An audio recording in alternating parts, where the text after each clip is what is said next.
3 மாதங்கள் முடிந்ததும் அலாவுதீன் அம்மாவை சுல்தானிடம் வாக்குறுதியை நினைவூட்ட அனுப்பினான். அம்மா போய் நினைவூட்டினார். சுல்தான் வஜீரிடம் ஆலோசனை செய்த பிறகு பதில் சொல்வதாக கூறினார். வஜீர் இளவரசிக்கு அதிக விலை கேட்டால் அலாவுதீன் கொடுக்க முடியாது என்று ஆலோசனை சொன்னார். சுல்தான் அம்மாவிடம் வாக்குறுதியை காப்பாற்ற தயார், ஆனால் உன் மகன் 40 தங்கத் தட்டுகளில் இதே ரத்தினங்கள் நிரம்பியதை 40 கருப்பு அடிமைகளும் 40 வெள்ளை அடிமைகளும் சுமந்து அழகாக உடையணிந்து கொண்டு வரவேண்டும் என்றார். அம்மா சிரித்துக்கொண்டே வீட்டுக்கு வந்து இவ்வளவு எங்கிருந்து வரும் என்று மகனிடம் சொன்னார். வஜீர் மனதை மாற்றிவிட்டார் போலிருக்கிறது, இனி இளவரசியை பற்றி நினைக்க வேண்டாம் என்றார். அலாவுதீன் கவலைப்படாமல், நீங்கள் உணவு தயார் செய்யுங்கள், மற்றது நான் பார்த்துக் கொள்கிறேன் என்றான். அம்மா போனதும் அலாவுதீன் விளக்கை தேய்த்து ஜின்னியை வரவழைத்து சுல்தான் கேட்டதை கொண்டு வரச் சொன்னான். ஜின்னி எல்லாவற்றையும் கொண்டு வந்து மறைந்தான். அம்மா வந்து வீட்டில் கூட்டத்தைக் கண்டு ஆச்சரியப்பட்டார். அலாவுதீன் தாமதிக்காமல் பரிசுகளுடன் அரண்மனைக்கு போனான். அடிமைகள் தெருவில் நடக்க மக்கள் எல்லோரும் அவர்களின் அழகையும் செல்வத்தையும் பார்க்க கூடினார்கள். முதல் அடிமை அரண்மனை வாசலில் வந்ததும் அரசு ஊழியர்கள் அவனை ராஜாவாக நினைத்து வணங்க முயன்றனர். அவன், நாங்கள் அடிமைகள் மட்டுமே, எங்கள் எஜமான் சரியான நேரத்தில் வருவார் என்றான். அரண்மனையில் இதைவிட அழகான காட்சி எதுவும் இல்லை. அடிமைகள் சுல்தானின் சிம்மாசனத்தை சுற்றி அரைவட்டமாக நின்று ரத்தின தட்டுகளை திறந்தனர்.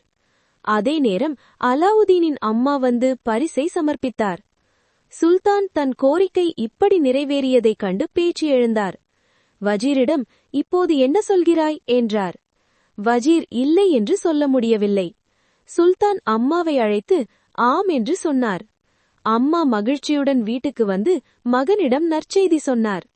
மகன் அறைக்கு போய் ஜின்னியை வரவழைத்து நல்ல குழியல், ராஜாவுக்கு ஏற்ற அழகான உடை, சிறந்த குதிரை, அதற்கு ஏற்ற அலங்காரங்கள், 20 அடிமைகள் பக்கத்தில் நடக்க 6 பெண்ணடிமைகள் இளவரசியின் அடிமைகளைப் போல அழகாக உடை அணிந்து 10 பைகளில் 10,000 தங்க நாணயங்கள் கொண்டு வரச் சொன்னான்.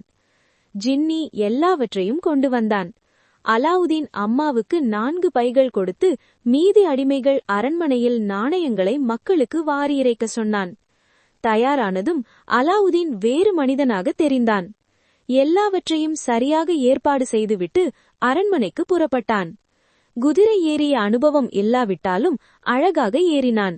தெருவில் வந்தபோது அவனை யாரும் அடையாளம் கண்டு கொள்ளவில்லை. இளவரசிக்கு ஏற்றவனாக தெரிந்ததால் அவன் ஏழை என்று யாரும் கேட்கவில்லை. எல்லோரும் அவன் அதிர்ஷ்டத்தை பொறாமைப்படுத்தினார்கள். அரண்மனை வாசலில் அவனை நன்றாக வரவேற்றார்கள்.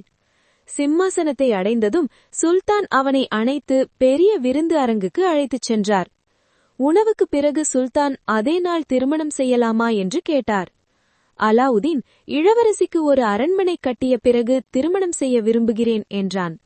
அதுவரை உங்கள் அரண்மனை அருகே ஒரு இடம் கொடுங்கள், தினமும் உங்களை வணங்க வருவேன் என்றார். சுல்தான், எந்த இடம் வேண்டுமானாலும் எடுத்துக்கொள் என்றார். பிறகு அலாவுதீன் வீட்டுக்கு வந்தான். உடனே ஜின்னியை வரவழைத்து விலை உயர்ந்த வண்ணக் கற்களால் அழகான அரண்மனை கட்டச் சொன்னான். தன் வடிவமைப்பையும் சொன்னான். மேல் தளத்தில் ஒரு பெரிய அரங்கு, குவிமாடம், 4 பக்கமும் சமமான முகப்புகள், சுவர்கள் தங்கமும் வெள்ளியும் கொண்டு, ஒவ்வொரு முகப்பிலும் 6 ஜன்னல்கள், வைரம், சிவப்புக்கல், மரகதம் பதித்த கிராதிகளுடன், மேலும் தங்கம் வெள்ளி நாணயங்கள் நிறைந்த பொக்கிஷ அறை, நல்ல குதிரைகளுக்கான களம், அதிகாரிகள், வேலைக்காரர்கள், பணிப்பெண்கள் எல்லாம் இருக்க வேண்டும். கட்டி முடிந்ததும் சொல்ல வேண்டும் என்றான்.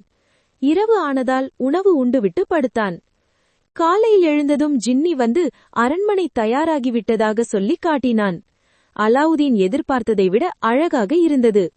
ஜின்னியிடம் இன்னொரு விஷயம், இளவரசி நடந்து வர நல்ல வெல்வெட் கம்பளம் ஒன்று சுல்தான் அரண்மனையிலிருந்து என் அரண்மனை வரை விரி என்றான். ஜின்னி ஒரு நிமிடத்தில் அதையும் செய்தான். சுல்தான் அரண்மனை கதவுகள் திறக்கப்பட்டதும் அலாவுதீனின் அரண்மனையையும் கம்பளத்தையும் பார்த்து ஆச்சரியப்பட்டார்கள்.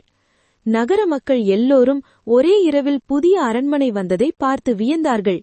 இது மாயம் போல இருந்தது. 2 அரண்மனைகளையும் ஒப்பிட முடியவில்லை.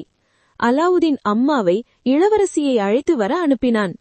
இளவரசி அலாவுதீன் அனுப்பிய ஆபரணங்களும் உடைகளும் அணிந்திருந்தார். இரவில் இளவரசி அலாவுதீன் அம்மாவுடன் 100 பணிப்பெண்களுடன் அவன் அரண்மனைக்கு வந்தார். அலாவுதீன் இளவரசியை பெரிய வரவேற்பு கொடுத்து அழைத்தான். அவன் ஜின்னி ஏற்பாடு செய்த பெரிய உணவு அரங்குக்கு அழைத்துச் சென்றான். இளவரசி அவன் செல்வத்தையும் ருசியையும் பார்த்து ஆச்சரியப்பட்டார். என் தந்தை அரண்மனையில் மிக அழகாக இருந்தது என்று நினைத்தேன், ஆனால் உங்களது அதைவிட எல்லாம் சிறந்தது என்றார். எல்லோரும் உட்கார்ந்ததும் இசைக்குழு இசைத்தது. இளவரசி, என் தந்தை அரண்மனையில் இப்படி இசை கேட்டதில்லை என்றார். இப்படி அலாவுதீன் இளவரசியை திருமணம் செய்தான்.